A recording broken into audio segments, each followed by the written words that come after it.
In this video, we will be giving you our WWE Bash in Berlin predictions. But before we get into that, if you want to buy our merch, head over to the description. It will be the first link there. And if you want to sign up for our Patreon, $1 a month gets you the World Champion tier. And with that tier, you get early content, ad-free content, and exclusive content. So check out that, along with all of our social media links will be in the description below.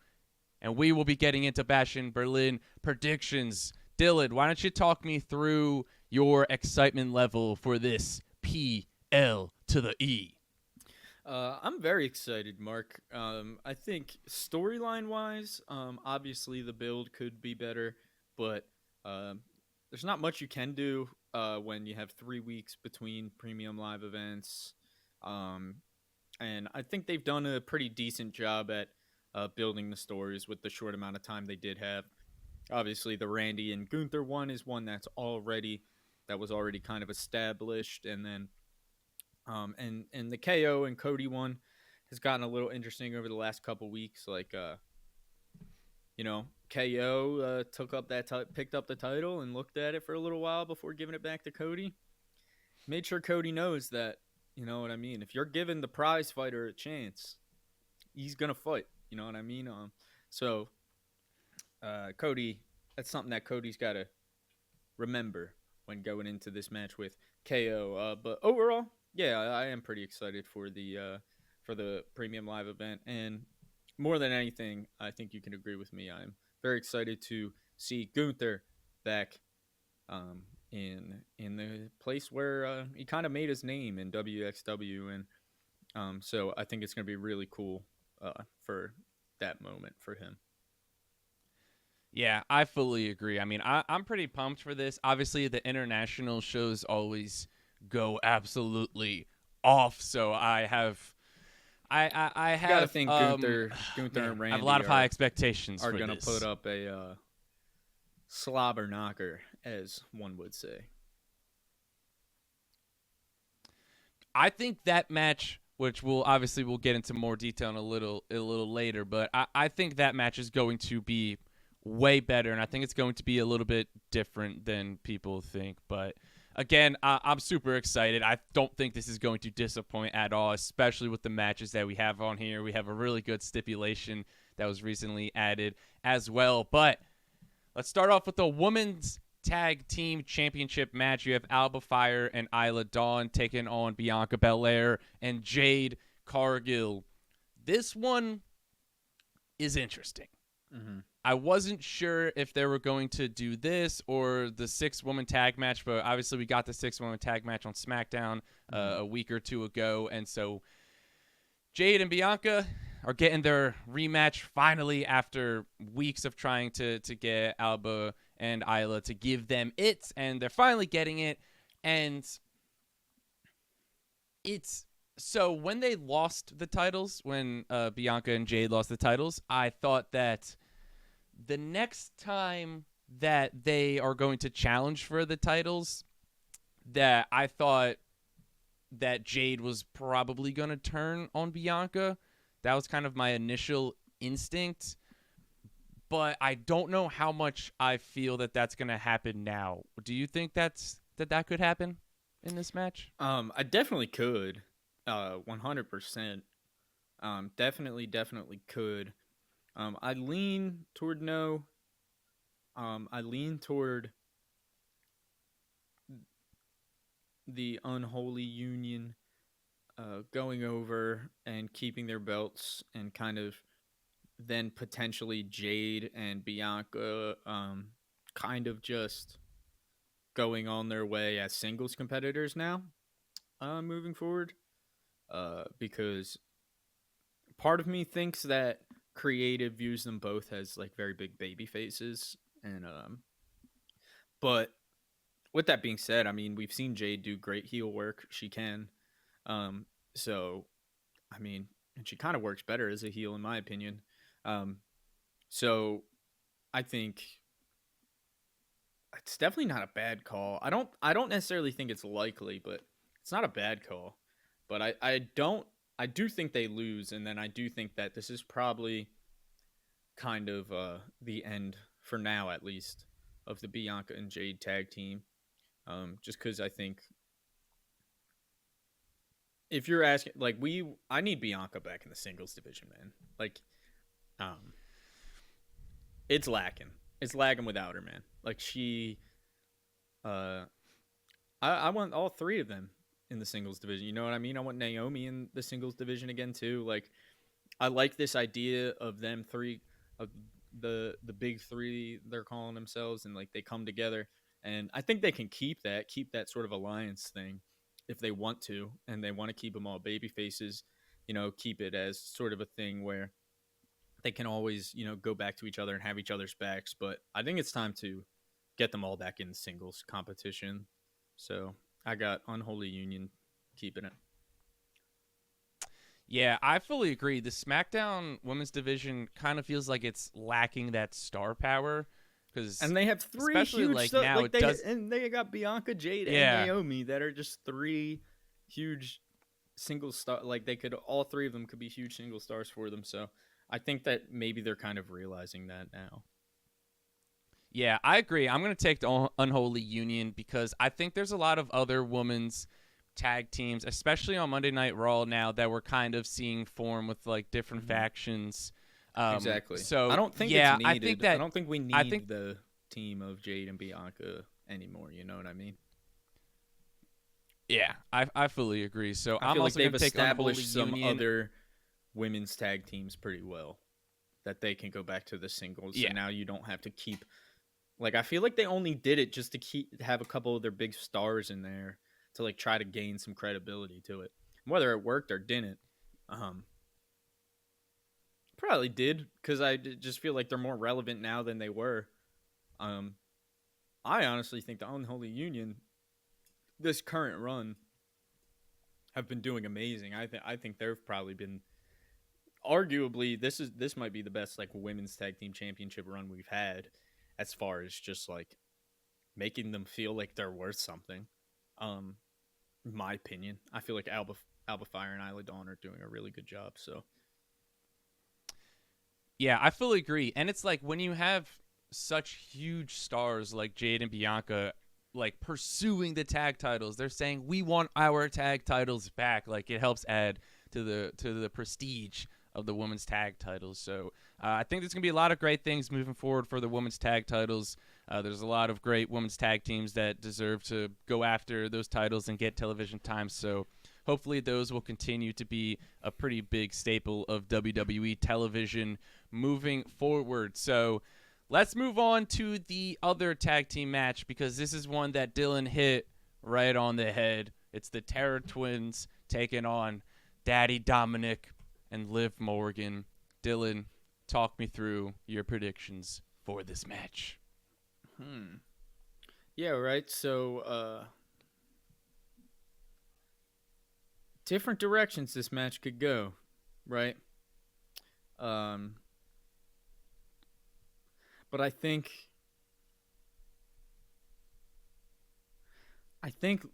Damian and Rhea.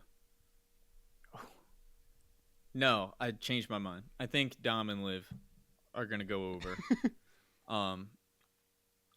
Because what I was trying to say was that I think Damian and Rhea win this feud in the long term. So I think a win for them here doesn't necessarily benefit their chance to win the feud in the long term. So I think maybe still playing the numbers game a little bit. Maybe we get maybe Damian and Rhea have to recruit some more help. Who knows? But I think the biggest thing is that's pointing me in that direction, like I said, is that I think this feud ends with Damian and Rhea on top. So I don't think that a win here would quite make sense if that is their end goal. So I'm going with Dom and Liv. And I think a Dom and Liv win benefits them more than it benefits the other two. Yeah, I fully agree. It feels like if Damian and Rhea won this match, then the feud would kind of just be done. Yeah. So I think that in order to keep this going like longer, like this could take us to closer to the end of the year before Rhea gets her title back.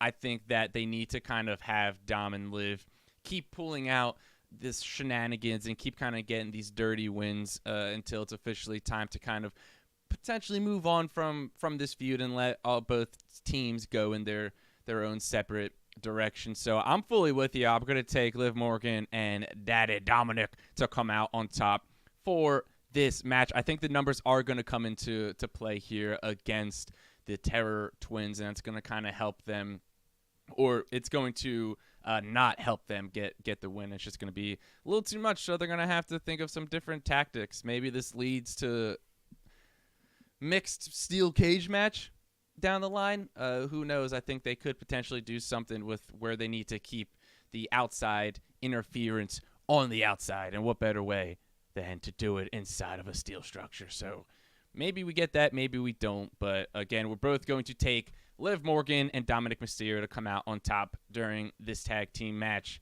So let's move on, because we have no ordinary match. We have a strap match between CM Punk and Drew McIntyre. This is a match we don't get very often. It's one of the rarer stipulations for WWE.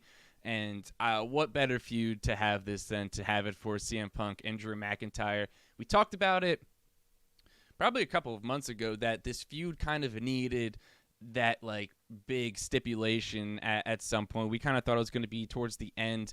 I don't know if this is necessarily going to be the end of the feud, kind of depending on what happens, but I think that this feud needed a bit of a step up. And I think what better way than to do a strap match. So this is going 3 matches.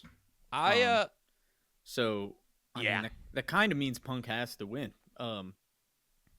So however that happens, I don't necessarily think it's the cleanest win. But I think he gets the win nonetheless. I think maybe a little callback to a famous when Shad and JTG had a feud against each other when Crime Time split up. They had a strap match, and it ended with Shad dragging JTG to all 4 corners, right? Because you got to tag all 4 corners to get the W. And of course, Shad's hitting the corner, and then without Shad realizing, JTG is hitting it too. And then when it got to that last corner, Shad didn't realize JTG had hit the other 3 too. JTG, like, whatever, pulled him out of the way, ran, and got the W. So I think that could be an interesting one. Maybe Punk, like, Drew gets a little cocky, gets a little too cocky, whatever. It's not a situation like that. Maybe a little callback. But whatever it is, it's not going to be a very clean, decisive win. But it's going to Phil Brooks. I think there's... Oh, yeah. It's going to CM Punk. I'm with you. I think CM Punk's going to come out on top here because he needs to, because we're going to keep this feud going. And what we do after this, I have no idea. Maybe Hell in a Cell. Last Man Maybe Standing. Last Man Standing. I think could work. I quit. Maybe a 3 Stages of Hell match. Yeah. I think there's a lot of good options. I think the go-to would probably be Hell in a Cell or Last Man Standing. I think would probably. I feel like I could see an I Quit match, but I don't see them. Yeah, they'll probably. Yeah, I could see them do Hell in a Cell. We had the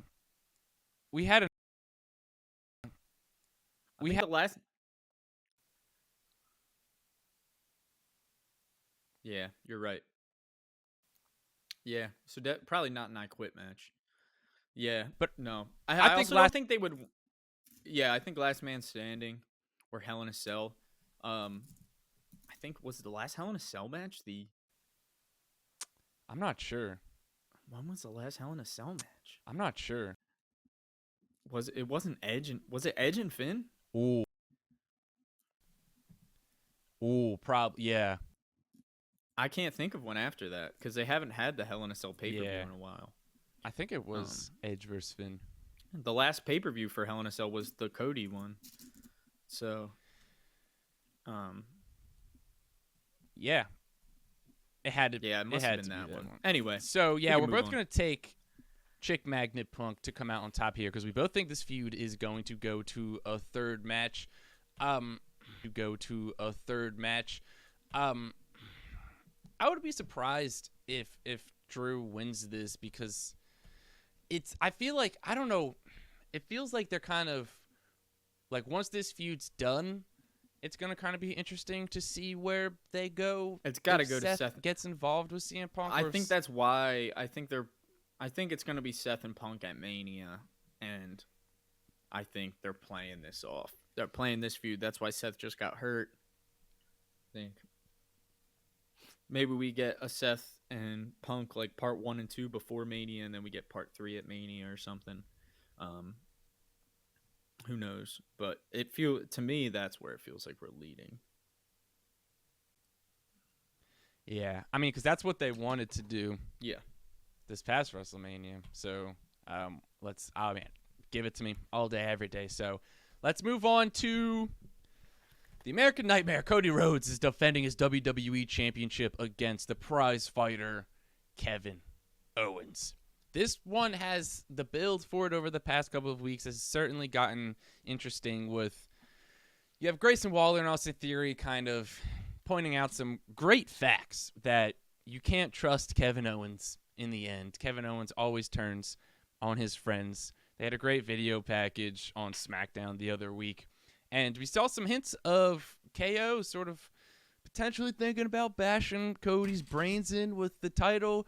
You know, you got Kevin Owens kind of accidentally went into to Cody during their little brawl on the Grayson Waller effect. So they're sort of planting the seeds for if Kevin Owens is going to turn on Cody Rhodes. Dillon, do you think that's happening?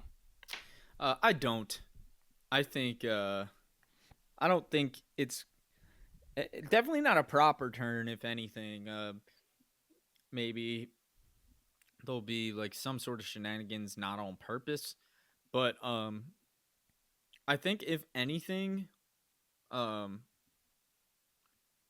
it's probably going to be KO essentially just being like frustrated, and I think it's gonna kind of result in a thing where KO's like, I told you I didn't really want this match, so like I don't understand, like, did you have to just go out there but you wanted this match so bad so you could go beat me in front of an international crowd? Like, I don't understand why you needed to fight me so bad. What's your deal with me? You know what I mean? Like, I can see KO turning it into a thing like that, to where he's like, you think you're doing me a favor, Cody. You keep trying to fight me. I don't want to fight you. Like, you know what I mean? Like, something like that. So it will be interesting. I think it's going to be a thing to where I think this is I don't think KO's going to turn heel, but I think it's going to cost Cody his friendship with Kevin Owens. Like, I don't think we'll get a proper heel turn, but I think, you know what I mean? Like, I think it will be, I think everyone will think that Kevin Owens is justified in his feelings. I don't think he'll be a heel for it. Does that make sense? Yeah. I don't know exactly how that plays out. But I think, I do think Cody wins, and I think KO is feeling a little bit, whether that be embarrassed or betrayed, or I think it's going to be some sort of something like that. Yeah, this one I'm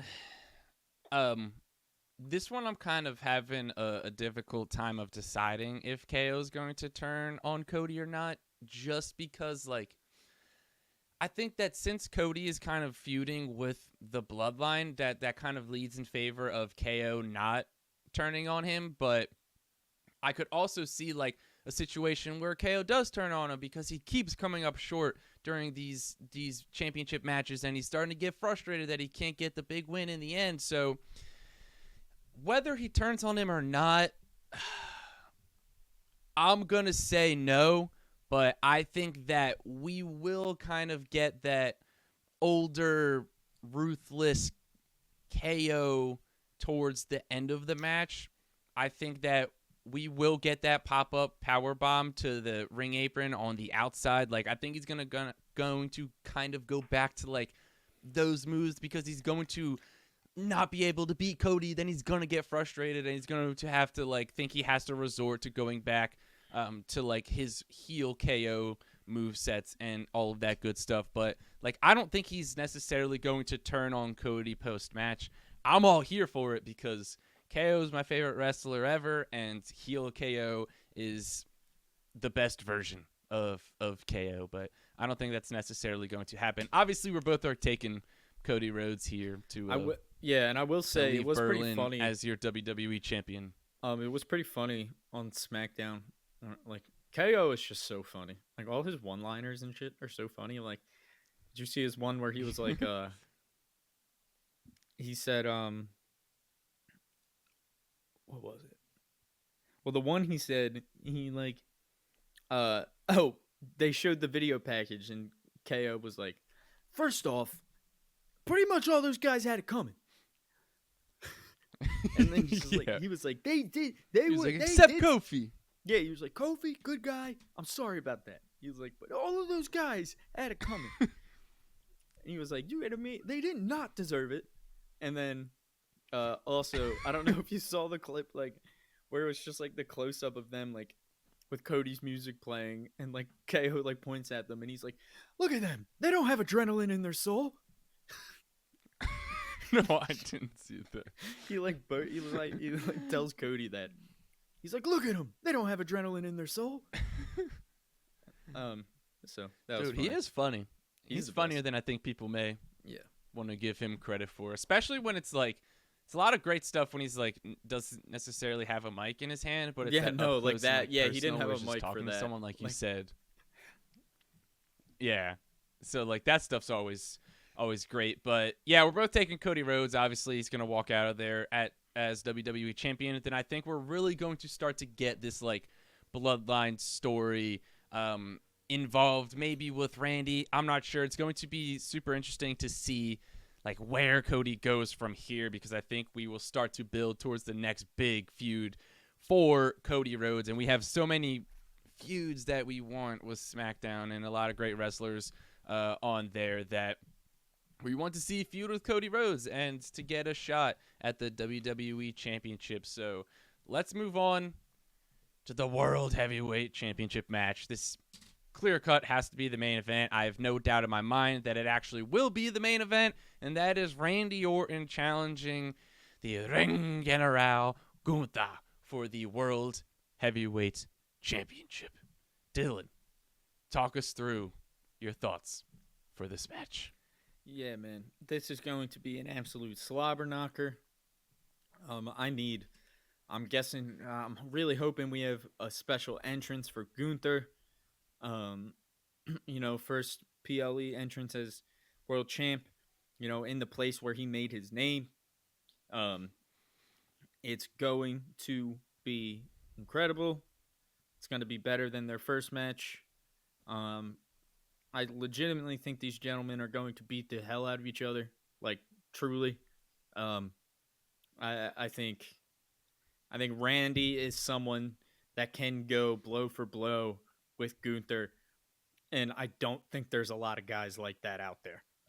You know what I mean? Who can match Gunther's intensity, I would say, and I think Randy Orton is one of the few guys, especially veterans, that can get into the ring with Gunther and match his intensity. Because Gunther's stepping in there with the Viper Man, the Legend Killer. We're talking about probably the most intense guy in WWE history when you really think about it. One of them, when he's hearing voices in his head, man, the guy can get evil, man. The guy can do some evil things. But with that being said, I do think this is a big win for Gunther. His first big title defense. I think he has to go. I think he goes over clean. I think he gets a decisive win. Agreed. And I think this is the beginning of a very strong run for the Ring General. Yeah. So I'm taking Gunther. I'm wondering, what move do you think Gunther gets the win with? Ooh. That's like one of my favorite games to play. You know, one of the great things. Like, I love that Gunther doesn't have that's like, we've talked about it before. So much that he doesn't have just like a set finisher. It's my favorite thing in the world. Yeah. Yeah, I mean, we've talked about it so many times before. Where he just hits a move and you know it's over. He's been using his submission a lot recently. I'm thinking he might choke him out. I do really like, so. I'm thinking he might choke him out. I think he chokes him out. Yeah, I think he like doesn't tap. But I don't think Randy taps though. No. But he he goes unconscious. So, I mean, yeah, it's either, because I'm trying to think. That's the best way for Gunther to go over without like squashing Randy. You know what I mean? I'm retain here. He's gonna get a nice clean win, like you said. All of that good stuff. I think that Randy's one of the few guys on the roster. He makes Gunther kind of look. He makes Gunther kind of huge, dude. And so he's one of the guys that can. Yeah, dude.